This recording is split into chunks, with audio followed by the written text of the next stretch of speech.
ഇന്ത്യയിലെ കൗതുകകരമായ ചില കാര്യങ്ങൾ. ഇന്ത്യയിൽ 12 വർഷത്തിലൊരിക്കൽ നടക്കുന്ന കുംഭമേളയാണ് ലോകത്തെ തന്നെ ഏറ്റവും കൂടുതൽ ആളുകൾ പങ്കെടുക്കുന്ന ചടങ്ങ്. ചന്ദ്രനിൽ വെള്ളമുണ്ടെന്ന് കണ്ടെത്തിയ രാജ്യം ഇന്ത്യയാണ്. 2009 ISRO ആണ് ചന്ദ്രയാൻ 1 ദൗത്യത്തിലൂടെ ഇത് കണ്ടെത്തിയത്.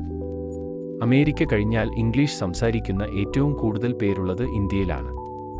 ചെസ് കളിയുടെ ഉദ്ഭവസ്ഥാനം ഇന്ത്യയാണ്. ഇന്ത്യയിൽ രാജാക്കന്മാർ കളിച്ചിരുന്ന ചതുരംഗത്തിന്റെ പുതിയ രൂപമാണിത്. ലോകത്തെ തന്നെ ഏറ്റവും കൂടുതൽ ഇരട്ടകളുള്ള സ്ഥലം കേരളത്തിലെ മലപ്പുറത്തെ കൊടിഞ്ഞി ഗ്രാമമാണ്. ലോകത്തെ ഏറ്റവും കൂടുതൽ വെജിറ്റേറിയൻ ഭക്ഷണം കഴിക്കുന്ന ആളുകൾ ഇന്ത്യയിലാണ്. ഏതാണ്ട് 20 കുറയ്ക്കുക 40% ആളുകൾ. ഇതുപോലുള്ള കൂടുതൽ വീഡിയോസിനായി ചാനൽ സബ്സ്ക്രൈബ് ചെയ്യാൻ മറക്കരുതേ.